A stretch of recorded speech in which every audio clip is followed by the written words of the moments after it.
नमस्कार मित्रांनो, आज आपल्याकडे आलेली आहे BM-X1 2011 model single owner diesel variant गाडी आहे। गाडीचं 4 टायर होऊ शकता, चांगल्या कंडिशनमध्ये आहे।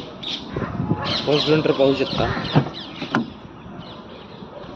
Auto gearbox, power steering, power window आहे, ऑटो AC आहे, स्क्रीन आहे, साऊंड सिस्टम आहे। गाडीचं किलोमीटर झालेलं आहे 1,00,000 प्लस।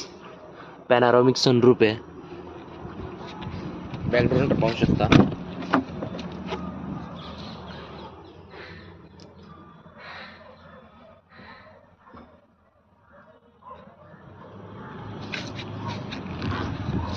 मित्रांनो, गाडीमध्ये क्रूज कंट्रोल आहे, सीट कंट्रोल आहे। 2011 ची गाडीचं प्राइस कोट केलेली आहे 5,99,000। नेगोशिएबल प्राइस आहे, गाडीवर लोन अवेलेबल नाही। 2011 ची सिंगल ओनर BM-X1। मित्रांनो, आपल्या चॅनल नसेल तर चॅनलला सबस्क्राईब करा, स्क्रीनवर मग कॉल करा, जास्त शेअर करा। धन्यवाद।